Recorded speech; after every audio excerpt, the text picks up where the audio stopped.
Well, we're looking at Joey's. We're looking at Joey's aquarium. These are the fish that we see behind her every day. Look how spectacular they are. Just got the volume cut off so we can comment on them. This Beautiful. is her newest video where she is showcasing each of these absolutely spectacular goldfish. Well, we're looking at Joey's. We're looking at Joey's. Woo. Who's doing that? It was me. Sorry, I got it. Sorry. That's why I mute myself. Well, Father Fish, first of all, I wasn't expecting you to do this, and it's very sweet, and I appreciate it. This is lovely. I'm liking this Video. fish. Well, they're really remarkable. These are not your common goldfish, No. No. but they are common goldfish. Right. But they're That special is, they, ones. yeah, they're goldfish that have been bred for color and form. This is an example of line breeding. This does not occur by accident. It's very intentional, very deliberate. You have to mix the parentage in Right. order to get these kinds of colors. But this is what you can do with goldfish, common Exactly. goldfish, and these can be very, very valuable fish. So don't ever put a goldfish down. Oh, no. But Not in that respect. That's right. really, They are expensive fish, yes. But I love them, and I just love that they can just swim around, and they're beautiful. And I think my mission is start viewing your single-tail goldfish from the side, because they just have so much to give, and they have good personalities. That's fun too. So anyway, I love them. I just wanted to give everybody a chance to see them up close, because I realized that you can't really see them here, and it just made me feel good to make it. So that's what I did. It nice. was And I do very have lovely. two babies. Yeah, check out Very lovely. Hat Trick Farm. So Here we anyway, are. Well, good And morning, she ladies. also good morning. she also explains how she kind of crosses what she crosses to come out with these, like mixing the short fin in with the long fin to keep them from getting out of hand. It's And really they will. pretty.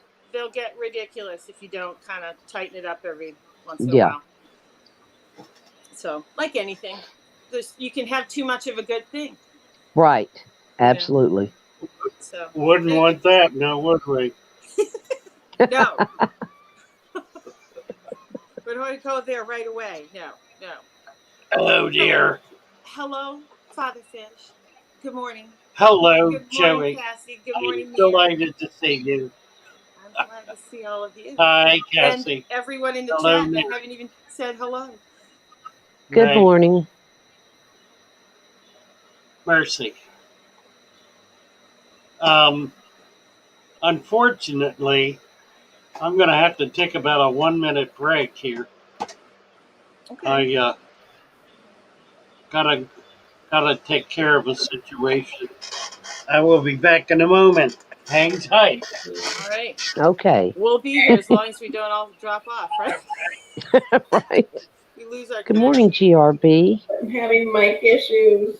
I think I heard somewhere during the night that it was GRB's birthday. Is that true? Happy What? birthday? GRB, is it your birthday? Please, so I can sing and make your ears bleed. Lurking and working. I'll sing it. She'll sing it. I'll sing it. I don't care. Is it your birthday, GRB? Let me know now. I'm ready. It's a good time. Good morning. Good morning. Anyway, I feel like I haven't even focused yet. Yeah. Well, Cassie and I have been working on jars. We're into this little jar aquarium thing, but she has some of those beautiful bowls. I just have like little spout jars, the ones with the little spouts on them. Oh But yeah, I, but they're all good jars. They're all yeah, good. I figured out a way to do it and put a Yeah. little something in the jar, and it's easy to, Wait a drain them minute. out. What's that little something something you put in That the little jar? something something. Hi, hillbilly Is nomad. that like a special recipe of something something you put in the Yes, little jar? something something. Okay. Yeah, But I yeah, want some I round don't know ones, how like to do it Mary's way. So I gotta see Mary's way of doing it. right. We learn from each other. We do. And Like you I like take to put a little one soil idea. down. I like to put gravel on top, and then I Yeah. like sand on top because I like that layered No, look. you don't like sand on top, Mary. You don't. I Do you? do. You do. Okay. I Don't tell do. on me. I like sand on top. We're on the sand channel. It is my birthday, I GRB says. Okay, high y'all five. ready? Here we go. One, We're gonna 2, be not in sync. I'm not doing 3. Let's try it. Okay. Happy Happy birthday birthday to to you. you. Happy Happy birthday birthday to to you. you. Happy Happy birthday, birthday, GRB GRB. Aquatics. Happy birthday Birthday to to you. you. It And was many perfect. more. And many more. I'm like the worst at singing that song. And So. we probably were. Well, I wasn't sure what key she was starting in, so I was waiting. That's like I gotta match the Right. key. I'm usually somewhere in the middle. This song is like Not in not in my key. So It was gonna be like an A I've flat always or done a something. terrible Good singer. morning, I got snacks. Hey, Roxanne is trying to get, let's see, Oh is there yes. anybody here dropping links yet? Oh, Lee, I watched your video last night. Did y'all see Lee's video where he did his BMX? I saw it No, this morning. I gotta get it. Yeah, I I just was put really on hoping for something like and some kept working. action. it was wonderful. It was like pictures of him at the peak. Every Yes, single one. I'm going, can we get some action getting to that spot? incredible talent, Lee. And you still have it, but I I know will have things to have watch it happened, but you for still have sure. that talent, and that's incredible. Did you Still a see it, high Father Fish? Father I Fish, I did. got a new name for you. Oh yeah. I just want to start calling you the Sandman. The Oh, yeah. sand. That's perfect. I Just love kidding, it. Minnie. Did you I hear love us sing Happy Birthday Happy to birthday. GRB, Father Fish? it. No, I did It not. probably wasn't good. We don't care. We just sing it. Just sing it. It's the heart that counts. That's You right. bet. You bet. Ooh, we got But I heard a Uh-oh, did rumor I and I say hello expect to it to be Gina? correct. Hello, Fernando Gina. is swooping over his wife's saltwater tank I today got something. from I one got spot. I got Get something what? special here. Check this out. What are you Never mind. sprinkling fairy dust? With Sandra. Yeah, what are you sprinkling? Yeah, what are you sprinkling? Looky there. Are they Oh, that's pretty. parakeets? Is that Yeah, the babies? these are babies that Oh, So Betsy cute. has raised, Oh, really? and hand, yes. and Hand raised. Yeah. we hand raised them. Aren't they beautiful? Oh, I used to have two parakeets that were really trained. They were so cute. yes. We had Yeah, a these are, cockatiel. Is it the cockatiel, the smaller one? yeah, Not the yeah. Yep. cockatoo. We had a gray one, like a gray marbled colored one. Her name was Pebbles. Oh, so cute. Come Mine on, used girl. to sit on my hand and give me kisses. I'd say, "Give me a kiss." Yeah. He'd come give me a kiss. So cute. Oh, I love parakeets. I do too. Those are so How long pretty. did Pebbles live, Mary? Pebbles lived like 6 or 7 years, and then Pebbles got out of the house and flew away. That's what they do. Yes, and broke my children's heart. I'm talking Mm-hmm. about Yeah, Callie. that's what happens to cockatoos. Yes, it The The was bigger horrible. parrots you the can catch problem is they don't sometimes. just fly up in a tree. They will go No, straight up for 100 yards, and then straight in a line in whatever direction they're pointed, and they'll I know, fly like, in a straight line for a mile or more. yeah, 2 miles up the road, somebody called us and said she was in their tree, and we never could catch her, and it just Yeah, broke our heart. You Had know, that she bird just for a wanted long to be time. free. She had enough. She wanted to move on with her life. that's what happens to all cockatiels, unless the cat gets them. They fly away. They get out a window. They're looking for an open window, and they're gone.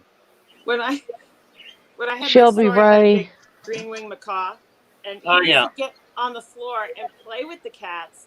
and he would preen them, and he would go down their tails and do. They loved it, and they'd all just lay down together. They got along great. Of course, you Yeah. could have snapped their tail like that, Really? but I don't know. He was great with the cats.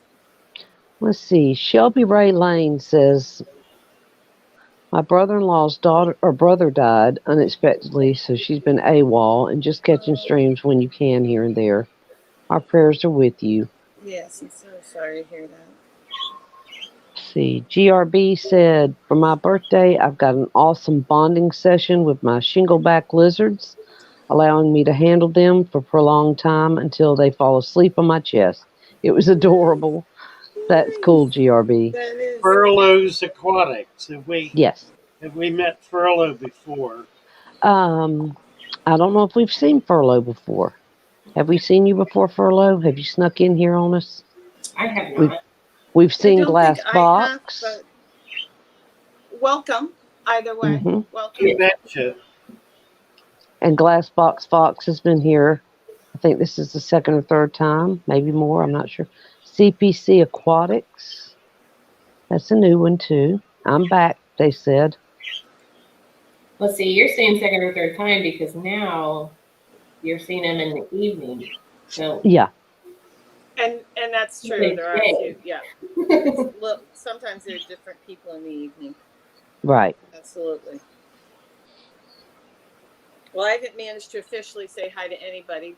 Hello. Because we I just think been I talking. have. She is our bestie. Yes, she is. yeah. Good morning, Holly Gibbs. Always glad to see you.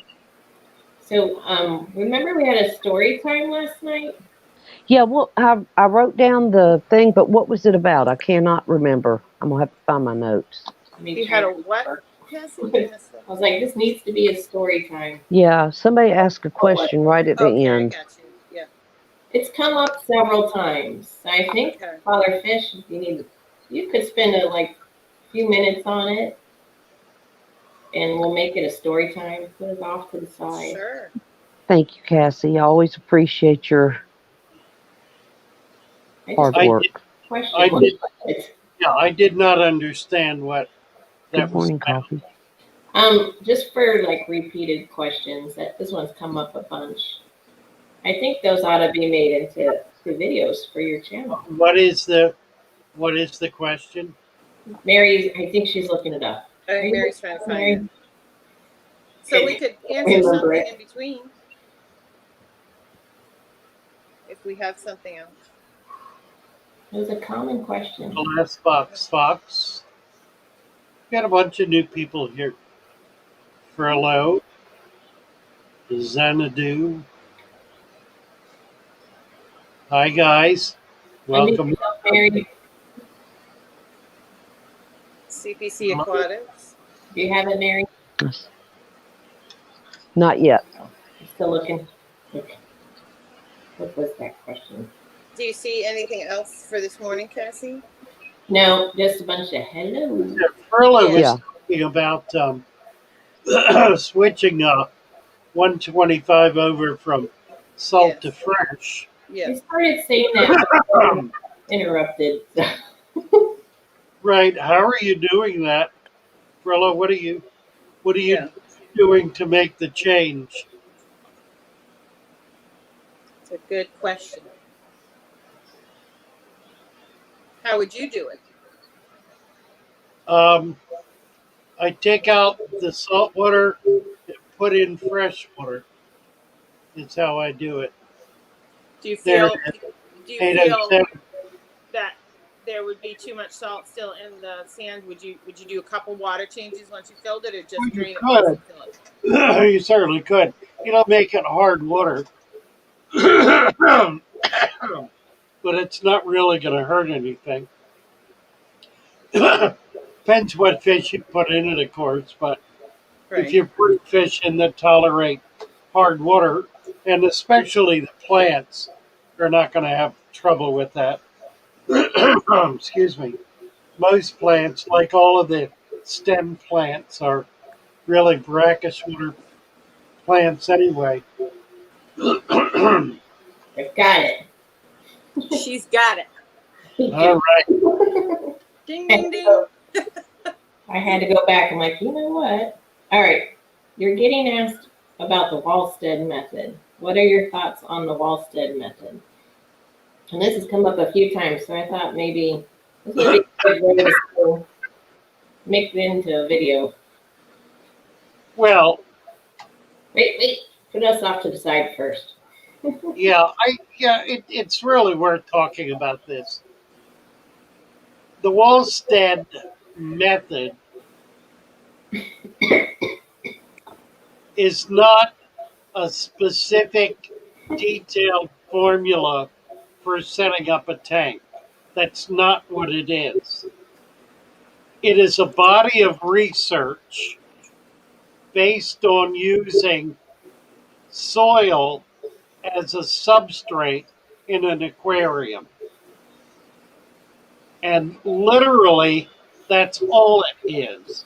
Now, the research is very detailed, it's very scientific, very measured, in which a whole host of variables are studied for their effect on the life of the tank.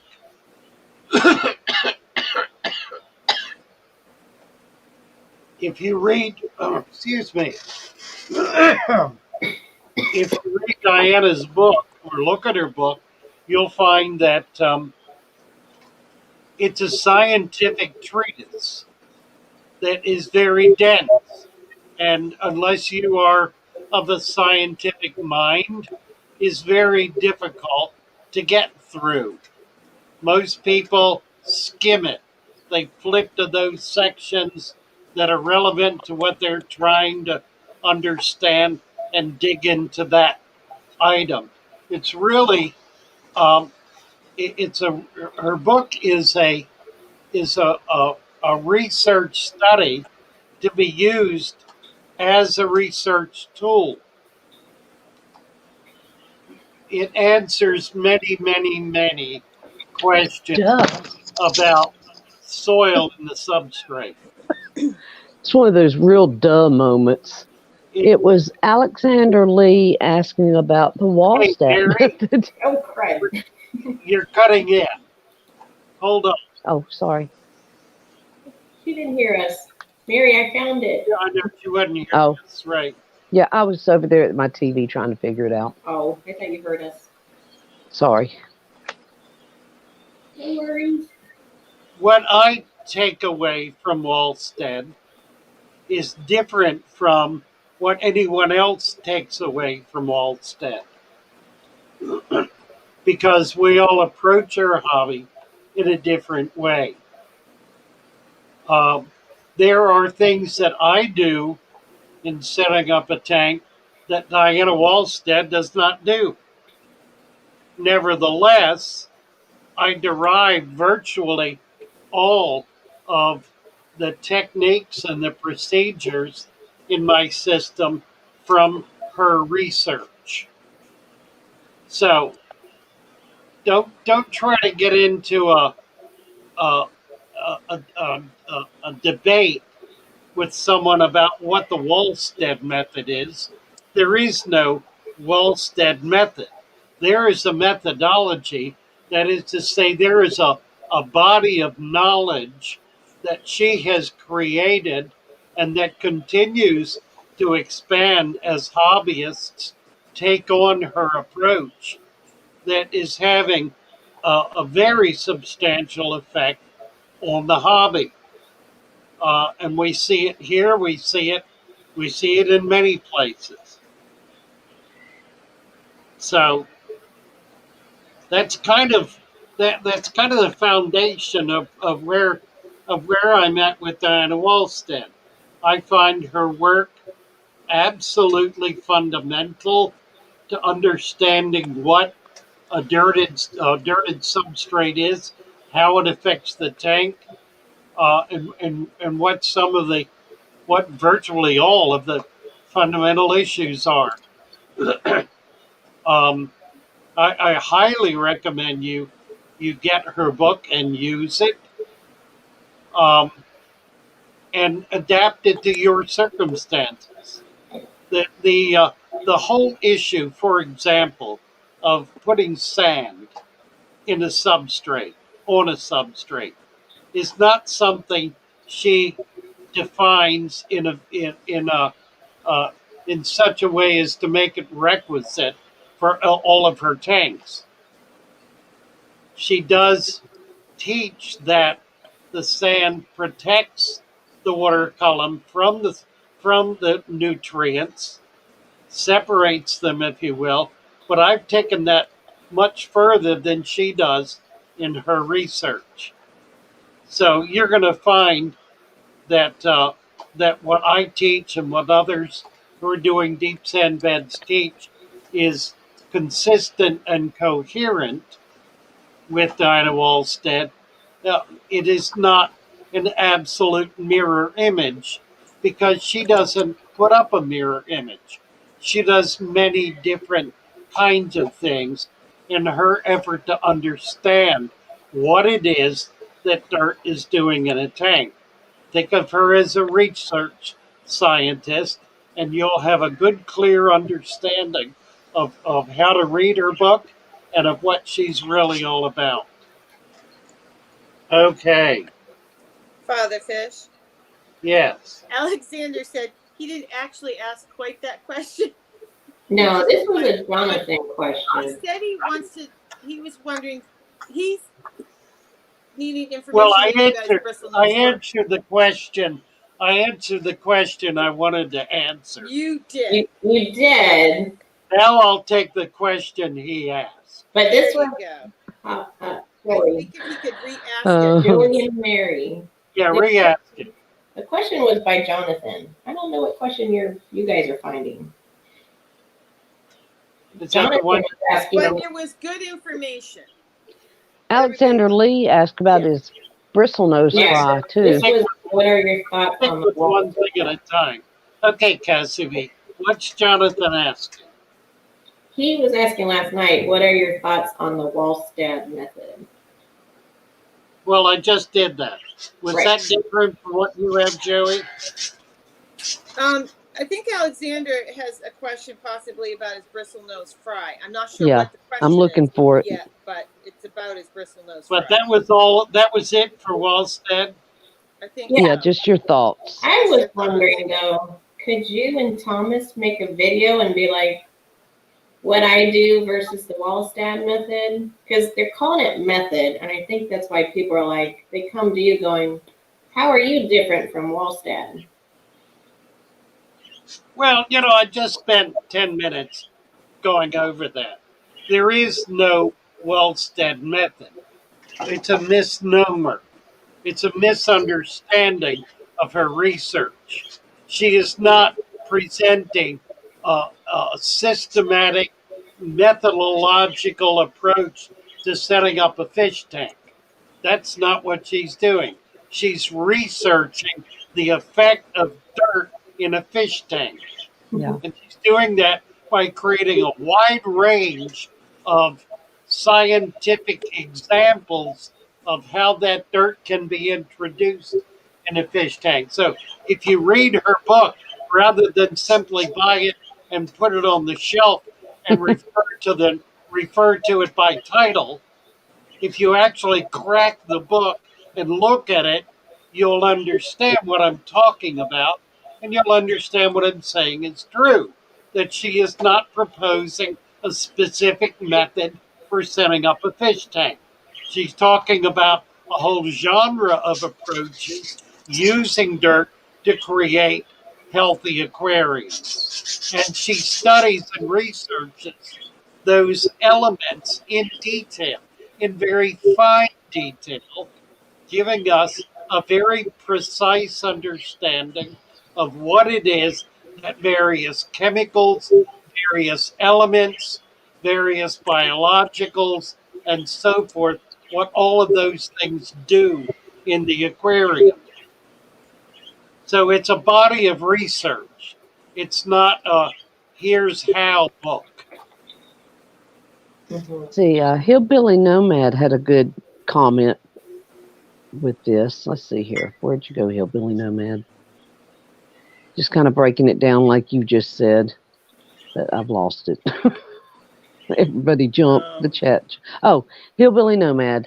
It's another new fad and fancy word on an old school technique, just like calling community fish nanofish. Just my opinion. Yeah, well, that's Yeah, right. We put well dirt said. in tanks.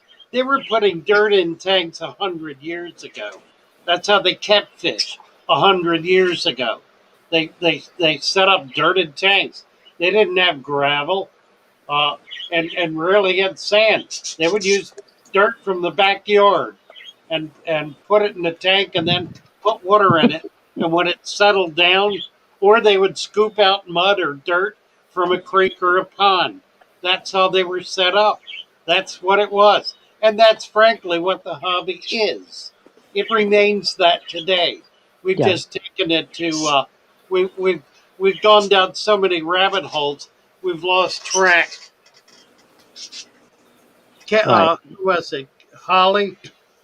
Hollywood just made a comment. Where is it? Hold on, I'm looking for it too. Yeah, I got it. Okay, Oh, big city bettas. Yeah. That's the Amber. point. Okay, Homestead is an umbrella term. It is not defined. It is a general term for naturally started and set up tanks. The science applies to many setups. Precisely. hmm Yeah. So, do you use the Wallstead method? No, I don't. But I use much of Wallstead's research to understand how to do how to do a deep substrate. But you started right before the Wallstead method came out? Is that right? hmm Oh, he's been doing it since his grandma. Yeah, you've been Well, doing it longer, right? Yep. well, I've been doing it. I actually got it about 20 years ago from some uh, some research that was being done on saltwater tanks by Garf, GARF. If you look up GARF, somebody find the link for that. It's Garth, Looking at it now. I got it. you got it? GARF.org. Okay. They're about 25 years down the road. They've been doing deep substrate in saltwater tanks for that many years, using mud from various places around the world in order to be able to bring a wide range of bacteria into their systems.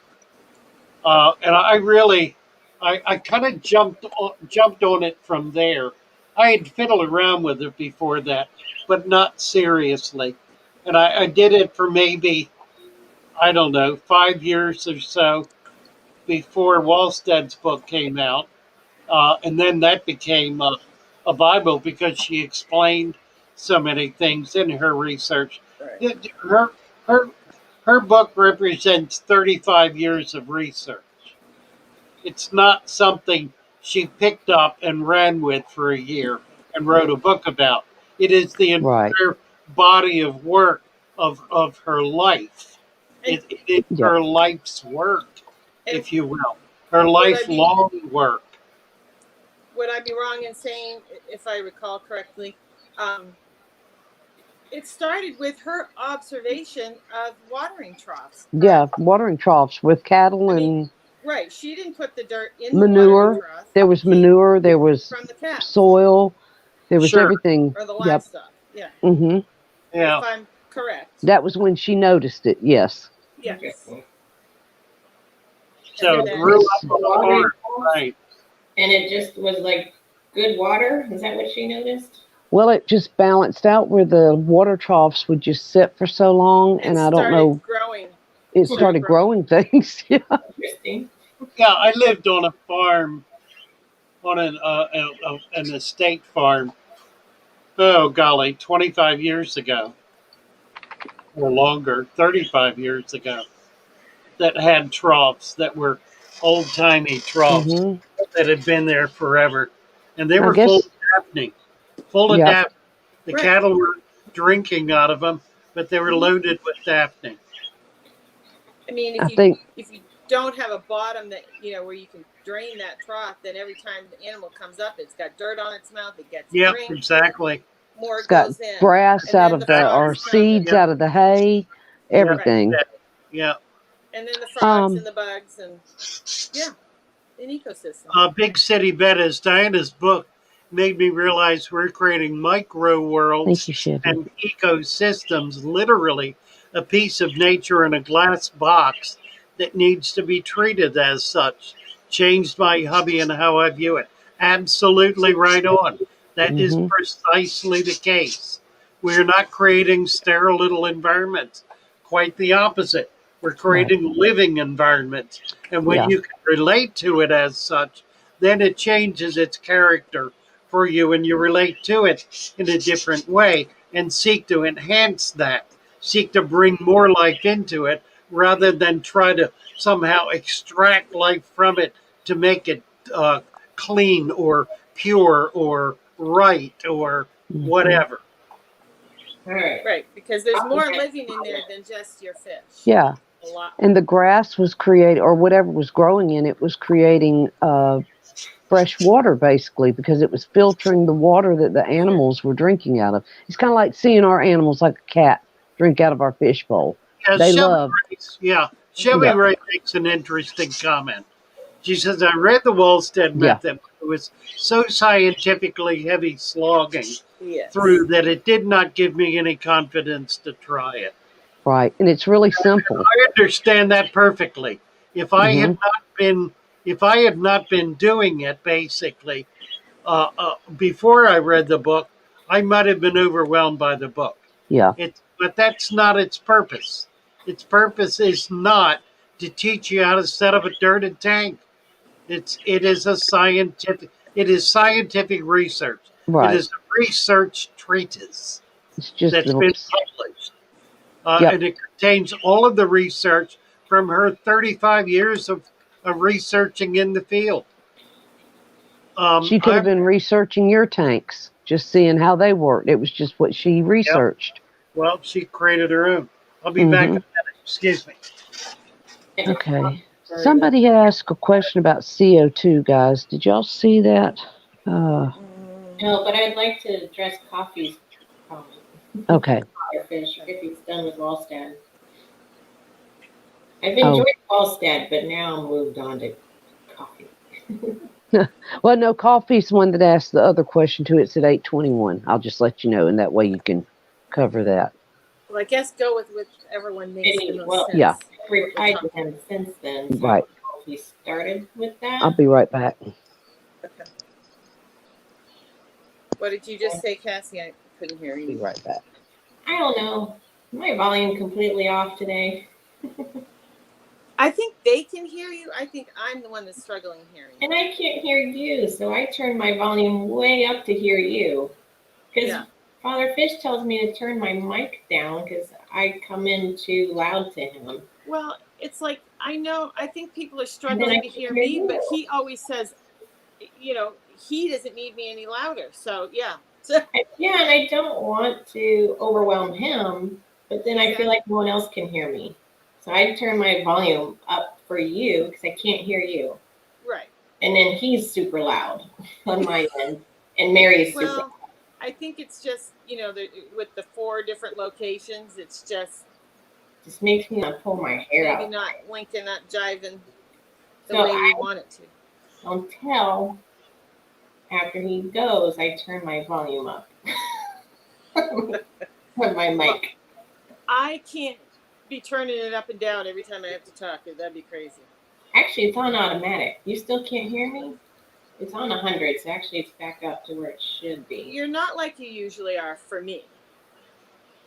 That's because I'm on the But US. they might be hearing you fine. You should ask the chat. Well, it's back up to normal. Copy 821, my CO2. Okay. I see that. You have your question because I was trying to scroll back, but you have. I got it. But then we got into talking about the saltwater hobby. I wanted to talk about that. Yeah. Well, talk about everything basically. Not necessarily in order.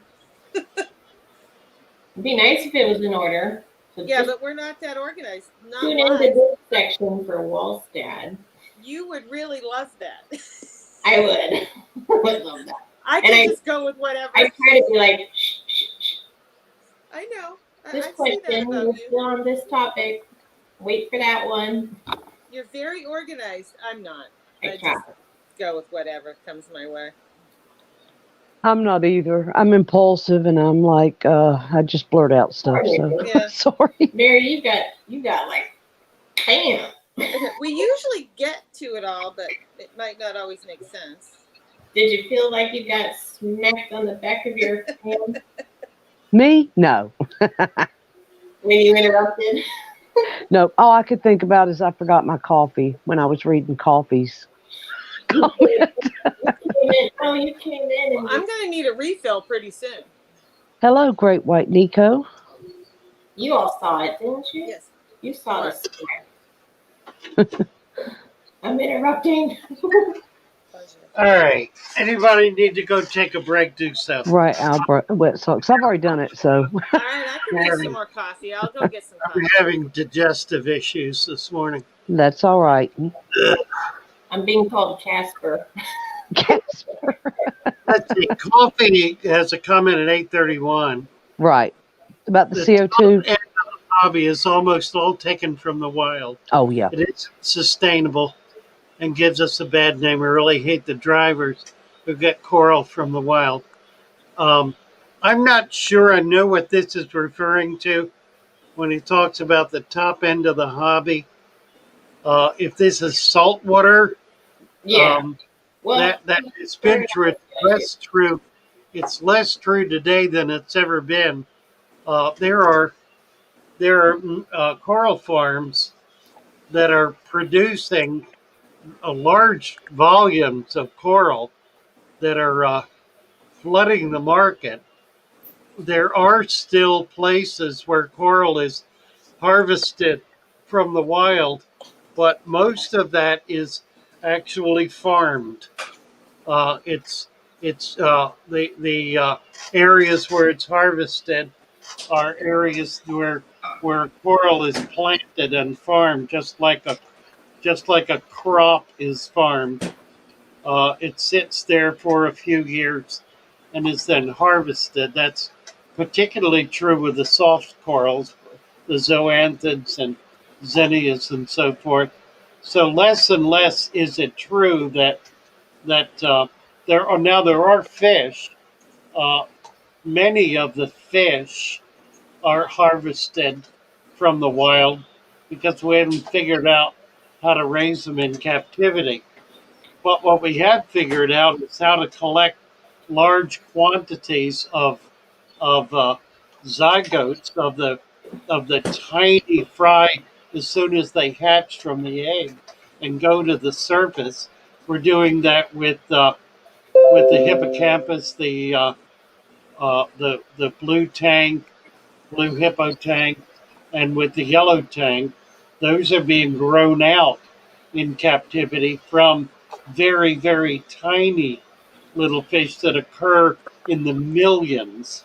So there's no impact at all on the population by doing that.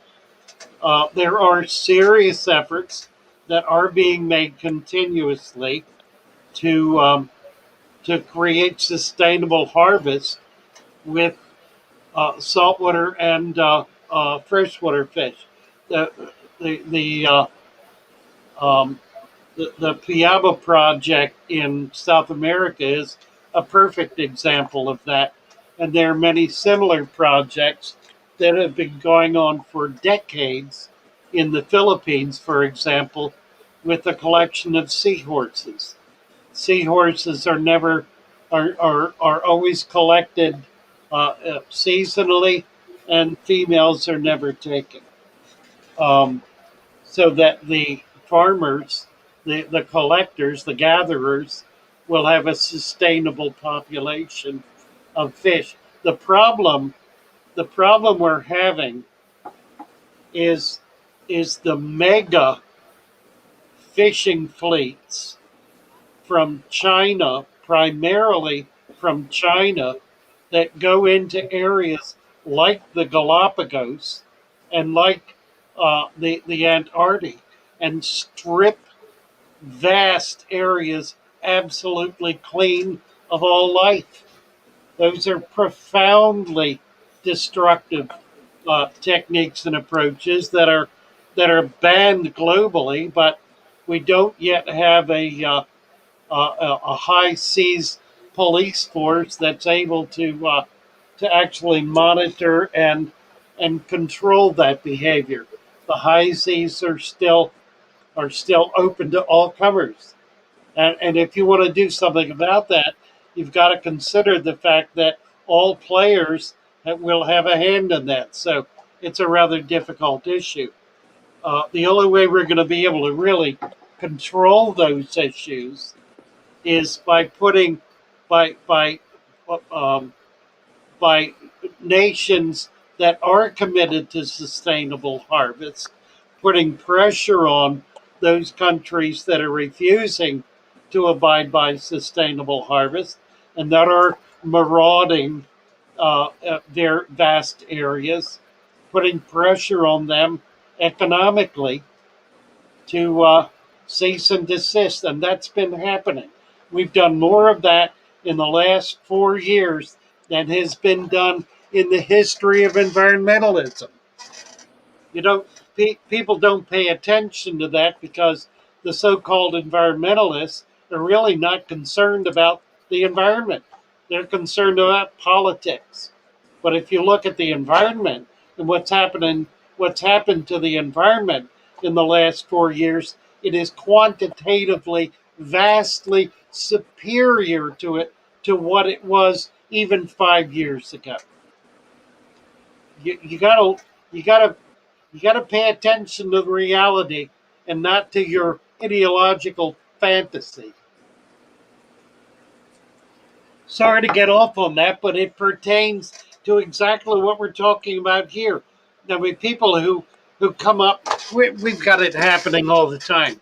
We have a hobbyist right now, a good, high quality betta breeder hobbyist who's producing very high quality animals, doing an extremely good job, has developed some creative methodologies for growing up fish, who is having his videos banned because he dares to keep bettas together. Now that's a function of ignorance, Yes. of arrogance, if you will, of the arrogance of ignorance, and the notion that I know best how to keep bettas because I keep all my bettas in 5-gallon tanks and not in those little tiny bowls, and I never put two of them together. That kind of idiocy, Right. that kind of idiocy needs to be stomped on hard because that's all it is. It is Yep. adolescent stupidity, and it needs to end. It needs to Yep. stop because it's not doing anybody or anything any good, particularly the person who's spouting that kind of lunacy, because they're being given reason to believe they know what they're talking about, and they don't. Huzzah. People are, I love it. Hey, people are just It's the sharing their own fish pond experiences. right here. Yeah. Get it. Get it. Y'all see that? Yeah. 80 years of experience here, guys. He knows.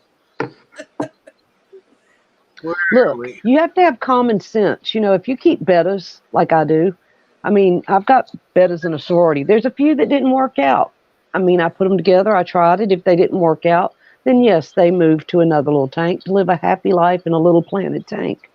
But, and same thing with, like Father Fish Roman just said. Chirac Yep. said Amber at Big City Bettas. Oh, I've been she's trying incredible. filterless tanks with Hmm. low stocking with good success. Right. Still having fear of removing sponges from my more heavily stocked tanks.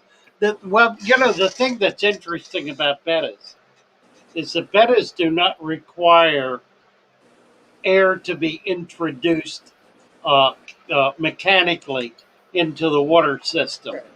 They actually don't take oxygen out of the water, at least not very much, a very tiny amount. They primarily breathe by releasing a bubble of air into the air and taking in another bubble of air from the air in order to be able to breathe. So they can live in very mucky, low oxygen level environments, which they do in the wild. They live in mud holes. They live in sometimes very tiny little, tiny, tiny mud holes that are no bigger than a little glass bowl, living there for a year or more at a time in the wild, living in a space like that. The bettas do not require 5 feet, 5 square feet, whatever, of space in order to be able to thrive. They don't move around a lot. They stay pretty much in one space and they eat whatever is available to them. So if they're in an area that is uniquely dirty, that is uniquely loaded with organics, then it will be producing the level of food that they need to be able to thrive and that their babies need to be able to thrive. That's got to be an environment that you, by and large, would not want in your fish tank because it would be very green and very murky and very muddy and very dirty. It would not be a nice, pleasant, pretty, uh, clean, lovely little container of water that you have your betta in. That's not what they like. What they like is the the slimiest, dirtiest, messiest, not foul, but organically overwhelmed system that you could possibly create. That's what they really want. That's their native habitat. So all this nonsense about you got to keep your bed clean, you got to keep the bowl clean, you got to do water changes every day. You can't let any dirt sit on the bottom. It's all aberrant nonsense. It's based on playing with dolls. Fish are not dolls. They're not little toys that you play with and create little castles and whatnot. It's not what it is. I'm going off the deep end here, I think. It was a good Yeah, rant. It was a good rant. I've got my Yes, Kat. to add to that. If you can bear with my bad sound today, but to add to that, I have my bettas in their bowl, and I don't change the water hardly. You know, maybe bi-weekly, or sorry, bi-monthly, 2 to 3 weeks. So I don't see the need to change it often, and they're happy and healthy. I don't feed a lot, maybe every other day. So yeah, I'm not cleaning unless I see a need to. Yeah, Big City Betta is making an interesting point here. She's distinguishing between wild bettas and domestic bettas, which is not unfair. Uh, domestic, even if you're doing the same species of betta, the domestic betta is so hybridized it bears little resemblance to its wild ancestors. True. Nevertheless, she makes the case that both do best without flow or aeration. They do not like water flow. They like perfectly still water.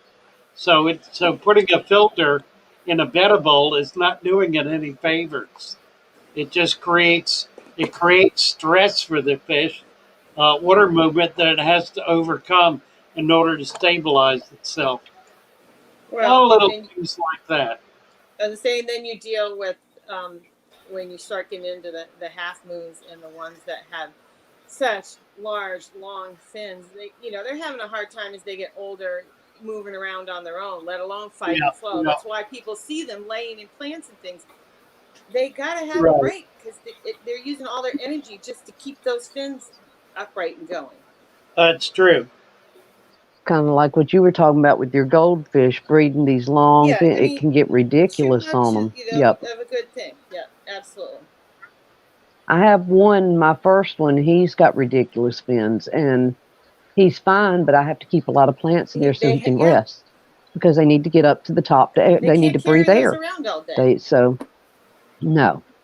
And these guys right here, they've lived together for a year, and they're fine. Like I said, I only had one, but it was an import. She was totally different. She was a little bit. She was a little torpedo. Yeah. Well, it's the same idea for me with these goldfishes with the bettas. That's why I went to breeding placottes, because they can swim better. Right. That's just me. Let's see. That was a pretty good chat, Father Fish. Thomas is here because he's horrible with bettas. I just don't believe that, Thomas. Maybe Father Fish knows what he's talking about. Yeah, I'm talking about Colin Barnsby. Yeah, Colin has had, and now he's, well, I hate to say it out because I don't know what kind of trolls are looking for him, but he has changed his channel name, and it's ridiculous. And the one video that got banned for violent content, it doesn't even show two bettas together. It's one betta in a planted tank with some of his fry that was raised up. And he has a 4-foot tank. There's plenty of room for them to all get away from each other. One lives on one side, one lives on the other. But that wasn't even shown in the video.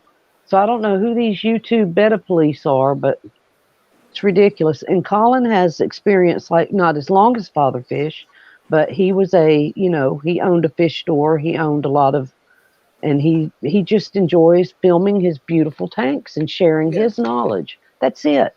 He's not telling anybody to do anything specific. He just shares what he's done and what's worked and what doesn't.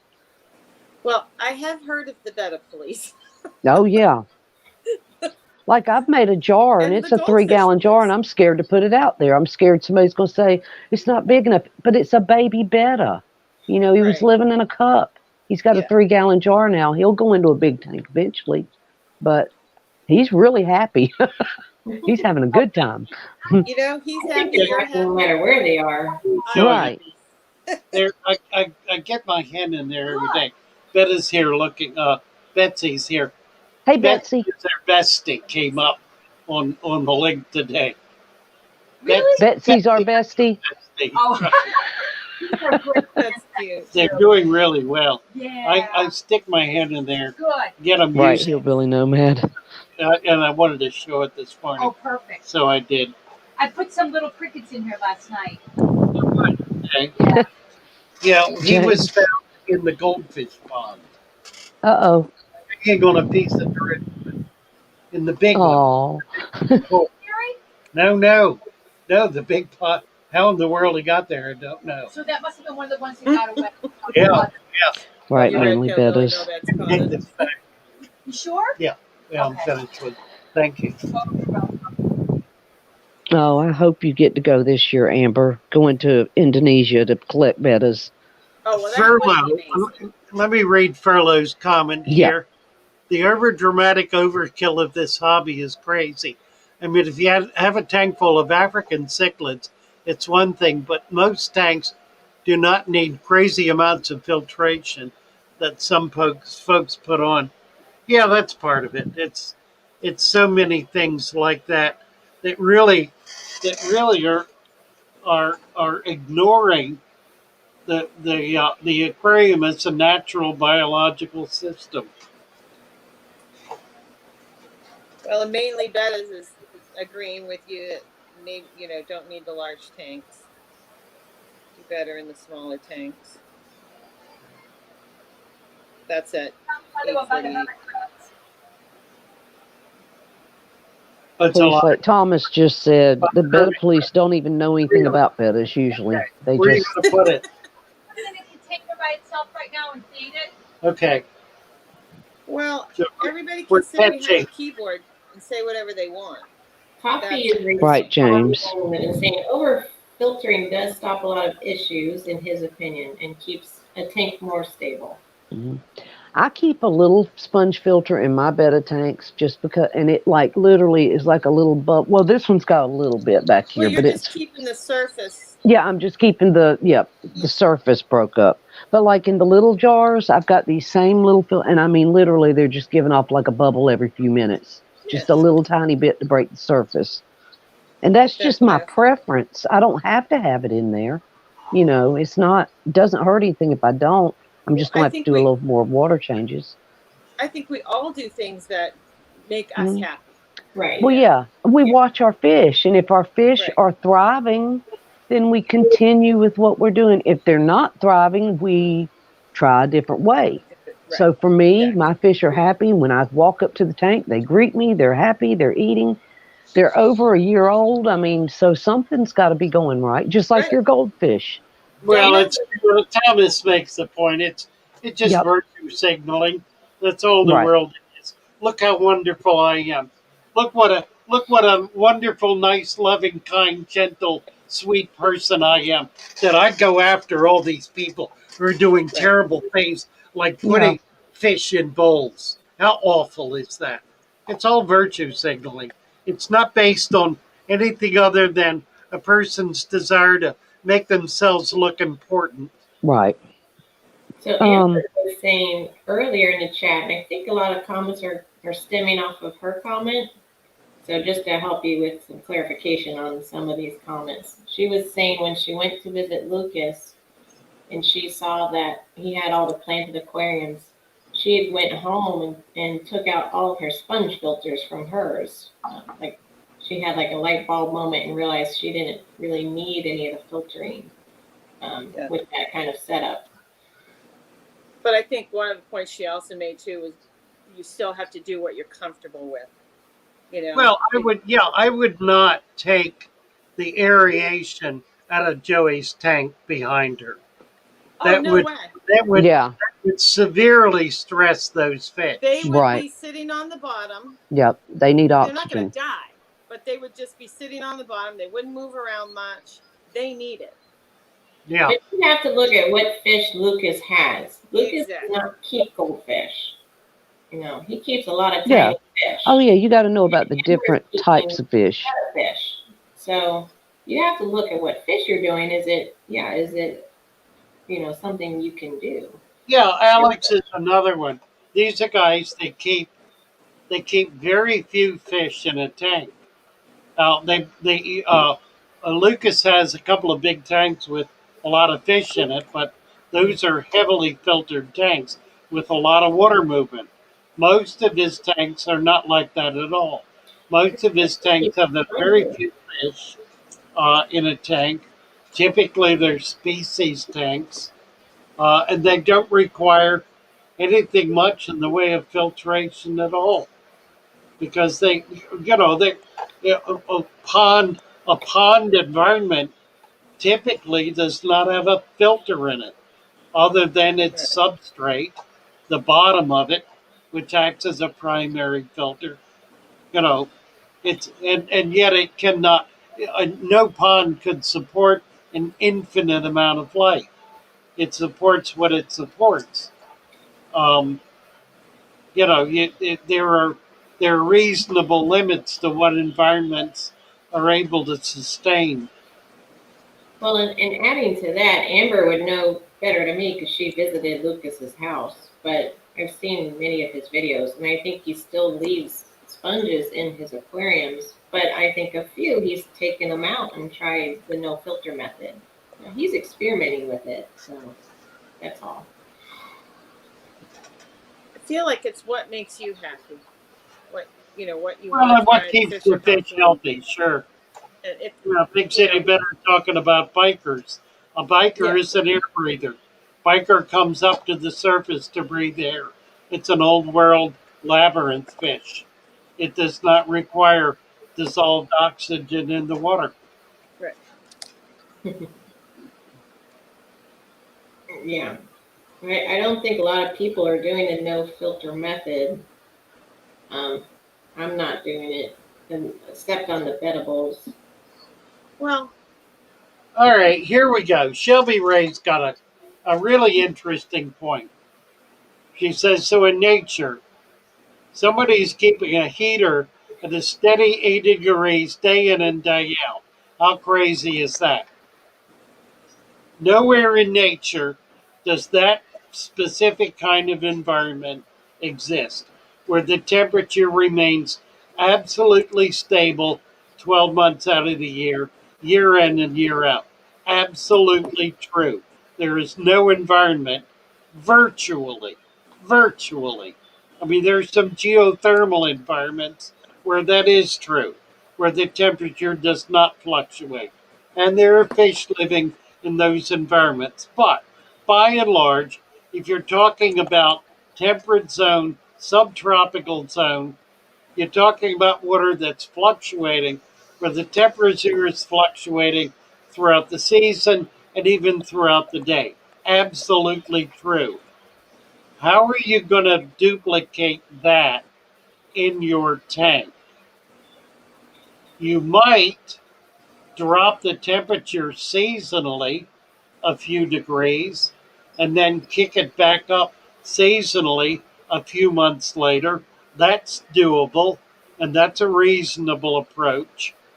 But to try to change the temperature uh, throughout the day, like from midday to midnight, where there is perhaps a 2 or 3 or even a 5 degree temperature fluctuation, we don't really have the technology to be able to do that.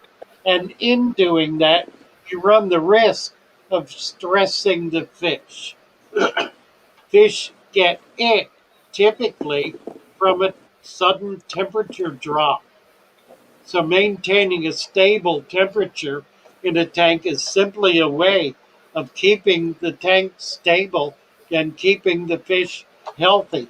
I do it year in and year out. Now, the reality is here in my shop, what we're facing right now is the onset of what looks to be a cold winter. And that's going to play havoc with us because we do not have a heating plant in our shop, so the temperature can drop overnight, and it can drop Right. substantially. We are right. trying to protect from that by getting heaters in all of our systems and trying to keep the temperature up, particularly where fish absolutely require a warmer temperature. So, trying to Yep. duplicate Just like nature in that respect can be really tricky. If you've got 1 or 2 tanks, you can play with it routinely, that's fine. If your ambient temperature in your fish room can be varied somewhat, you can do that as well.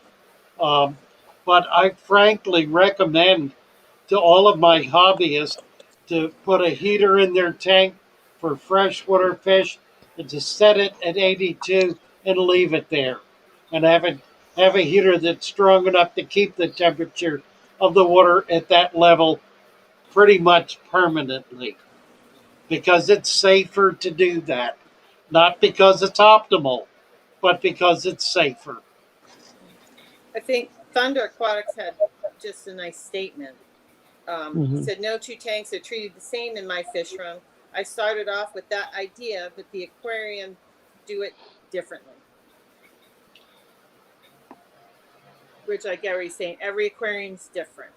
Yeah, Yep. yeah, You true can't have enough. one method. And I would agree with that. I treat some of mine differently. Yeah. I have a I don't question have a about heater standard, for the I fish. only do this.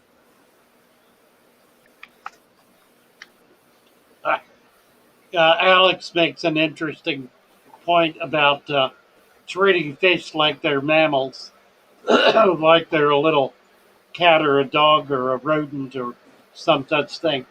And they're really not. They have a completely different biology Right, Amber. and life life cycle. Is Alex? He has a comment at 9:02. Fish swim down 10 feet, and then boom, it's 15 degrees colder. People worry about shocking fish in all the wrong ways. Plop and drop fish if the water is clean. He's saying we don't need to acclimate our fish to temperature the way we do, like when we bring them home from the store and we're acclimating them in the bag by floating them. Yeah, if I get warm water fish that come in a cold bag, I dump them in a warm tank. I get them in warm water instantly. I don't try to slowly, gently acclimate them. You cannot. No drip technique is protracted enough to be able to actually acclimate fish.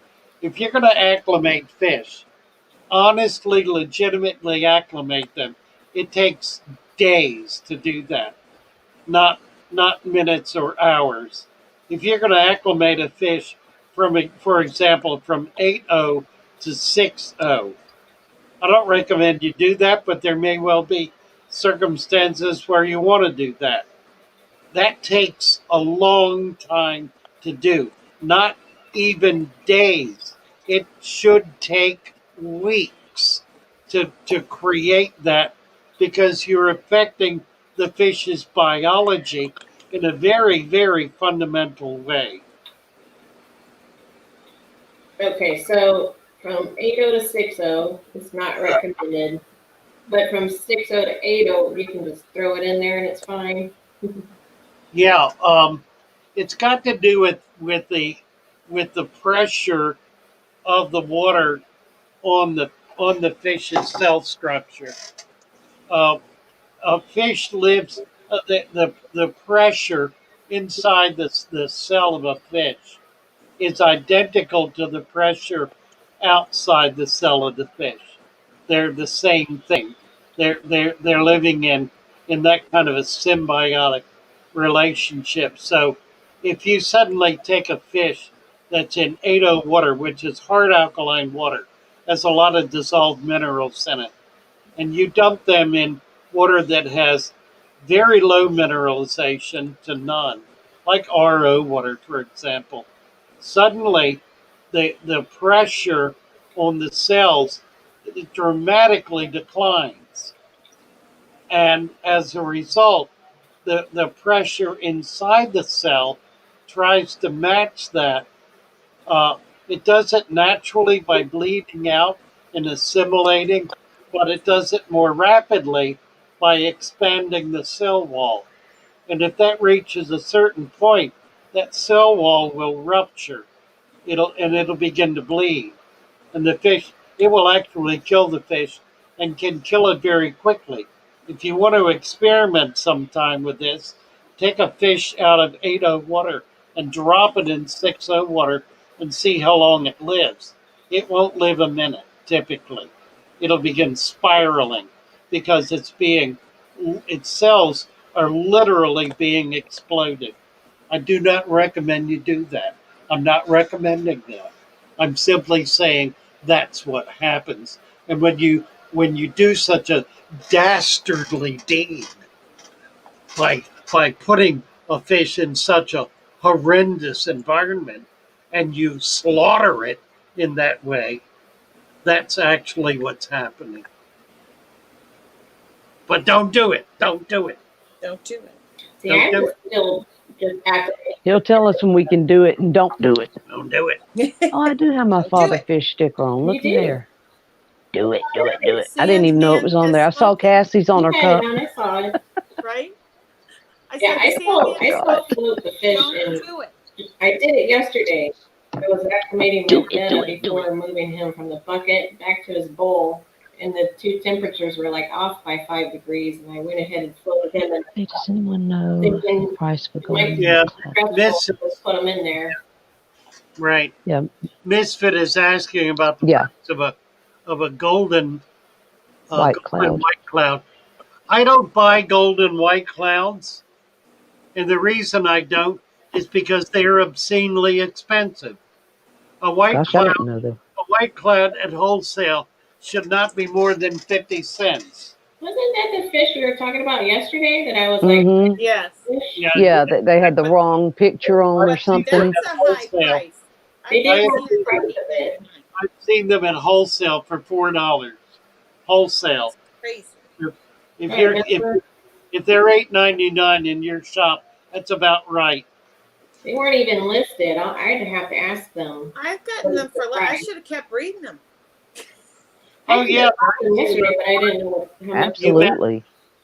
you bet. I didn't Easy know they to were breed. that special. That's what Chubbs has too, isn't it?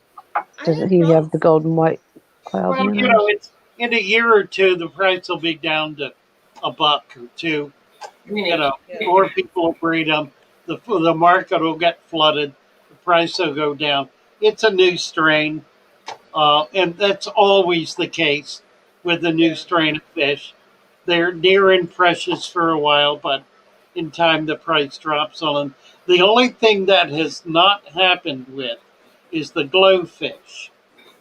And the reason it has not happened is because they are a patented Yeah. Just. Yeah. creature made in a laboratory that has patent protections such that they cannot be sold uh, on the open market by anyone who is not a licensed breeder. Yeah. So as a result, the people You're who right. are breeding them set the price on them. So it's an artificially set price, but it's a price that's set based on patent laws. Not copyright laws, mind you, but patent laws. I have a What? question about heaters, Father Fish. Say what? I have a question and some confusion with determining like the wattage for the heater for your aquarium. Okay. So I'm a little confused because I've got the deep substrate in my aquariums. So if my aquarium is like a 40 gallon, but I've got 4 inches of substrate, wouldn't that technically make it more like a 30 gallon? So No. size for the 40 or a 30? The sand, the substrate is only about half of the volume. The dirt itself is only about half of the volume of that depth. The other half is water. So you cut that if it's 5 gallons with water, 2.5 gallons of that is water. Uh, in any case, with if you're talking about wattage, you've got to heat the sand up too. Was I right on? Okay, was I right on the volume though for the 40? The volume is 40. Even with the 4, Yeah, it's still a you're volume of putting the 40. substrate still. So I was thinking like water volume. You're trying to figure out the water volume. Well, you gotta heat the sand too. That's Right. part You're of the heating the whole volume. tank. So you heat the whole tank. I'm thinking we don't have to heat the water. A good rule of thumb is 1 watt per gallon. One Yeah, watt I just per didn't know gallon if that that changed. gets you pretty close. Now, I would not put a 25-watt heater in a 20-gallon tank because it really isn't going to do much. I I start, I do 50 and 100 as base. If you've got a tank 10 gallons or less, a 50 gallon, a 50-watt heater will be perfectly adequate. Um, if you got little tiny bowls that you want to put the little tiny preset heaters in, that's fine. Um, a 20-gallon tank, I would do a 100-watt heater, but a 30-gallon tank or a 29, maybe 150. A 40-gallon tank, 200. A 55, 250 to 300, and so forth. Um, So that's that's what the more than technical 1 watt per recommendation. gallon, isn't it? That's Yeah, like, it is. That's double. So yeah, you said or, 1 watt per gallon. I was thinking I have 100 watt. 5 watts per gallon. 5 watts. 5 watts per gallon. Okay, then that would be, they're recommending on the package like a 200 watt for a 40.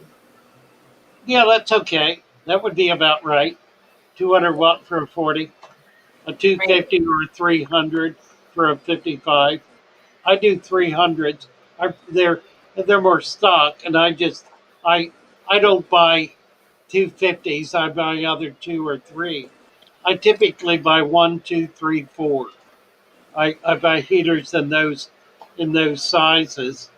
Um, and for bigger tanks, I'll recommend, like if it's a 125, I'll recommend two 400-gallon heaters or 400-watt heaters.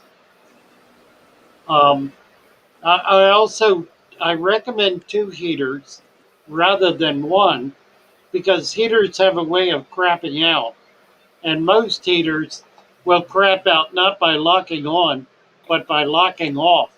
The element will burn out, and they won't heat anymore.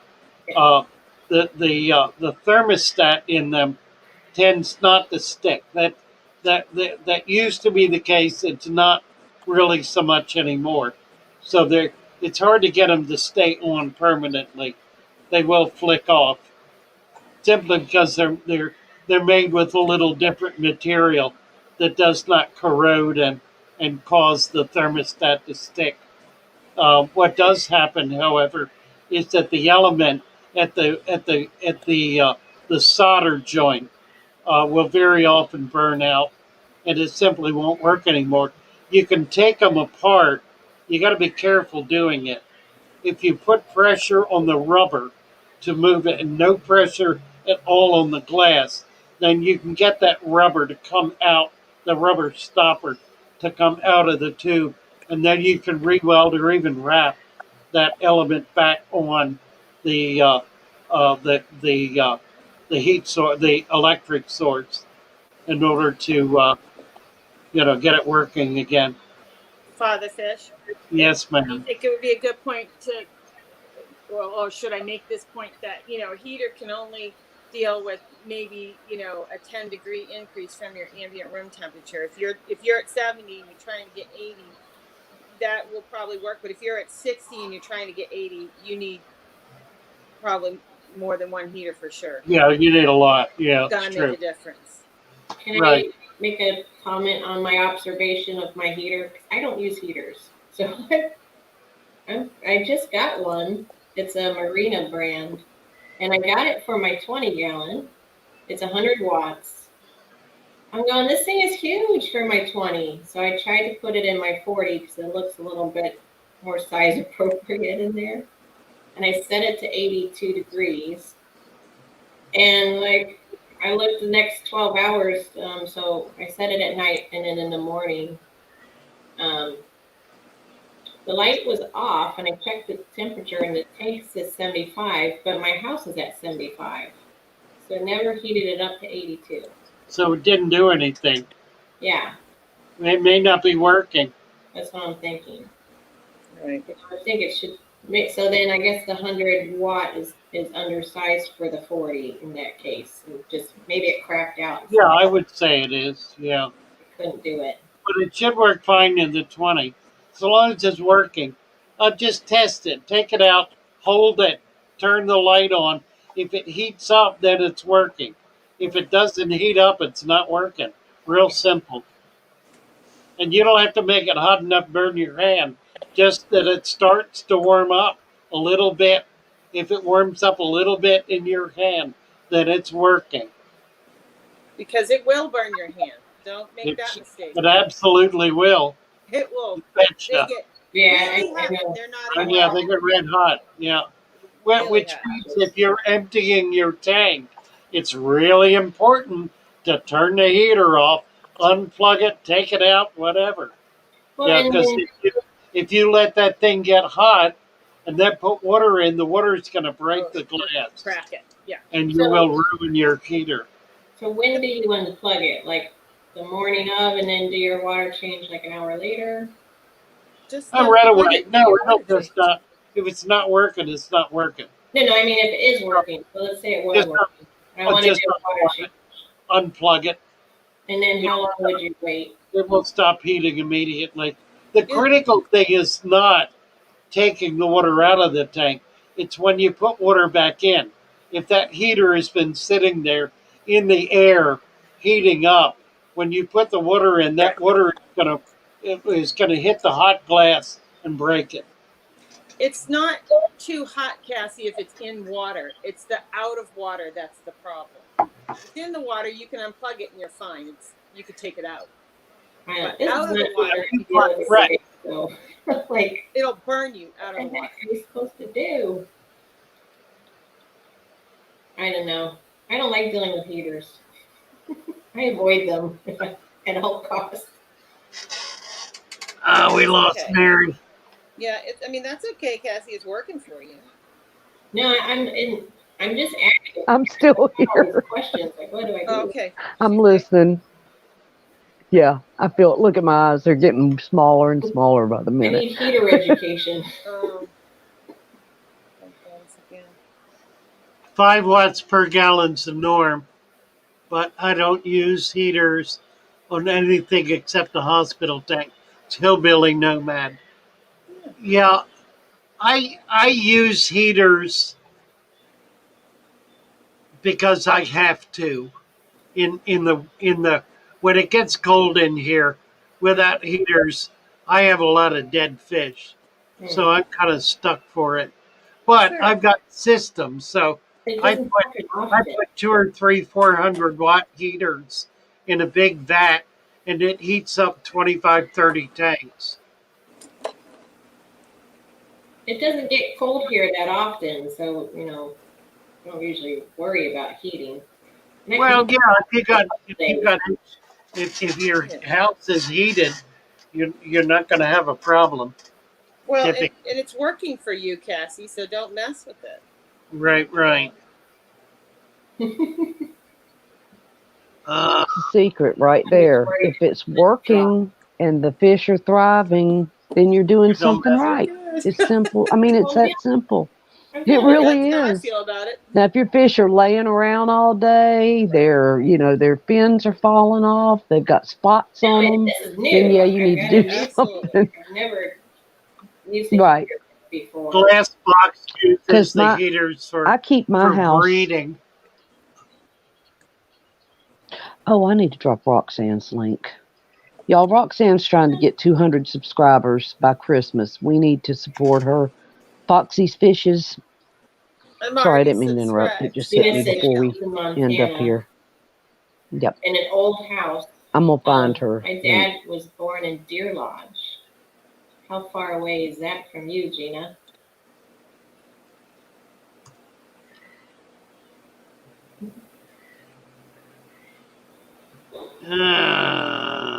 Ro just woke up. Hello, Ro. Yep. James Handy. All my heaters are horizontal and near the bottom. I can do a 75% water change without unplugging. Absolutely. Dead right on. Well, right. Yeah, your heater's down below. You're great. Yeah. Well, can you put them under there? Yeah, absolutely. What you don't want to do is bury them. You don't want to lay them on the bottom because then they will start baking dirt onto the glass. Yeah. You want to have them at least an inch off the bottom. But those little suction cups, you can put them in horizontally, sideways, and they work perfectly well that way. So long as it's a submersible heater. Yeah, diagonal and vertical. Any angle will do. It doesn't matter. The benefit of putting them in low horizontal is just what he describes, what James describes. It keeps them in the water when you do water changes. Everybody subscribe to Roxanne, Foxy's Fishes.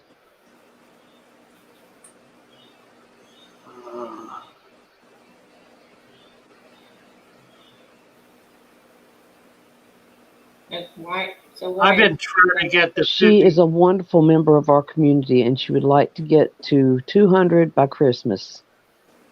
Nice. Please share. She is.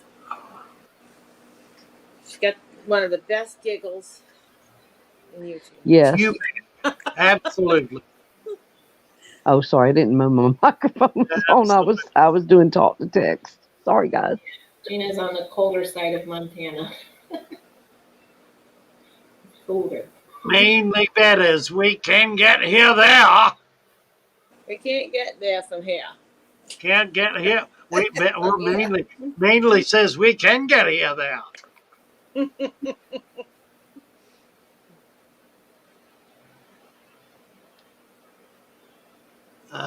Shall be raised in North Carolina. Let's see. Misfit, living in northern Ohio. The house fluctuates too much to be able to not use heaters, except for fish that should Let be. me try that again. I don't know if it was the right link for Roxanne. Well, you have to do what you have to do. I mean, if you have to use heaters. Yeah, absolutely. Right. Right. Like, I keep my house 72, and I don't use heaters everywhere. And my fish tanks are actually near the vent, where where it comes out. And I haven't had any problems, but now, I don't know. I've got some backup heaters ready because Roxanne suggested some of these little bitty heaters. I keep them like 76, 78, which now Father Fish will tell us to keep them at 82 to 86 to keep them like when you get ick. But for just little, for smaller tanks, because I'm scared they're going to overheat it. Ali Sean is saying problem these days is most heaters are poorly made and unreliable. Yeah, they don't last long. They're meant for us to buy more and more and more. Well, that's especially true with, I got a batch of 400-watt heaters in that were made in China. That did not heat the water. Yeah. It never got hot.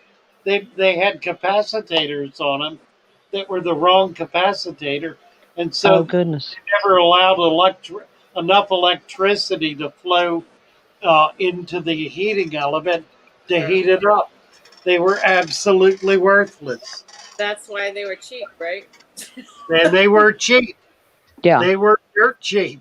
And see, that's the bad thing about like Amazon. You see cheap and you just go ahead and grab it, which some of them are good and some of them aren't. The Tetramin or whatever they are, they're okay. They work okay. Get a cheap filter and a cheap whatever, but probably a cheap heater is not your best bet. Right. We need Father Fish to brand us some heaters and some sponge filters. I think that would be something really great for us to have. Something that you appreciate. Good quality heaters do not need to be expensive. Right. I sell a 400-watt heater for $40, for example, which is, a reasonable price for the biggest, best heater you can get. Right. How are we doing time-wise here, ladies? It's 9:28. 9:30. 9:28. Yep. Basically. What do you want to hear? What do you want to listen to? Let's put some music on. I'm doing Morgan's again. I'm gonna try to do mine again today. We'll see what happens. We were supposed to do that yesterday. It was cute. We need a little Christmas music, don't we? It's on the chat, Father Fish, on our chat between you and me and Cassie. What is? That one crazy Christmas song I did. Oh. He said, "Oh, he doesn't want to play it." Well, I can't get to it. I can't bring up links on StreamYard. You can play it from your phone. I won't because my stupid mic doesn't on my come out as. No, I won't do that. All right. I looked like a silly butt the other night. No way.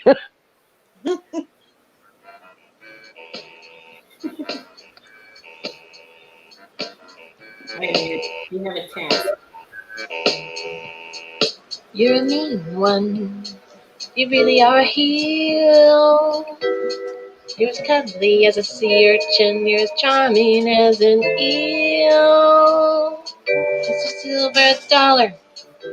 You're a bad banana. You have angels in your smile. You have all the tender sweetness of a seasick crocodile. Mr. Silver Dollar, you're a foul one, friends. They're a wolf pack. I wouldn't touch you with a 39.5-foot net. You're a monster. Your heart's an empty hole.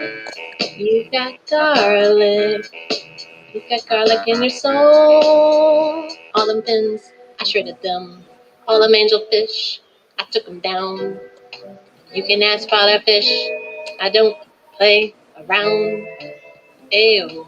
Who's this mean fishy with his scales all silver and his eyes all black? You're a monster. Your heart's an empty hole. You've got garlic. You've got garlic in your soul. All them pins, I shredded them. All them angelfish, I took them down. You can ask Father Fish. I don't play around. Ew. Who's this mean fishy with his scales all silver and his eyes all black? La la la. What you so mean for? Halloween coming around and we ain't knocking at your door. Bad silver dollar. Bad silver dollar.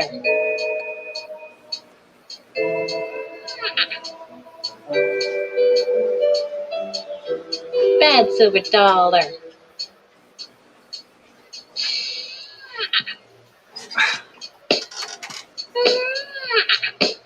Bad silver dollar.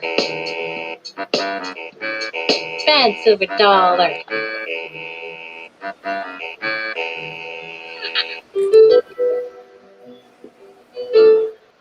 Bad silver dollar.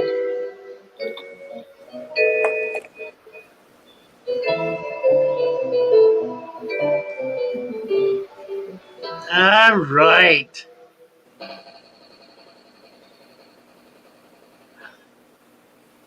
Bye all. You know Mary and Joey and Cassie and Roxy, Lee Hello, Kara and Gooman. Shelby and Sharpies. But do you recall the most important fish nerd of all? Father Fish, the shoal leader, has a very white fluffy beard. And if you ever need him, don't show him any fear. All you gotta do is ask questions. He will always sort you out. Don't forget your plants and your dirt. That will make your tank last and last.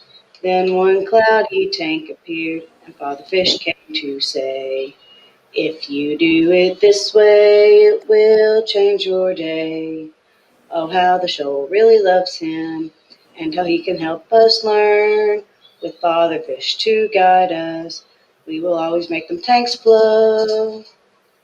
Bye all. Good to be with Bye, you. everybody. Bye bye, everybody. Love it, Morgan. Good I love job. that Have a song. lovely Yeah, day. that's See you at 6. We'll be back 6 o'clock this evening. Same time, All right. same place. 6 hours later. Same face. Later. 8 Same hours. back channel. Whatever. Later. See you Yeah. later.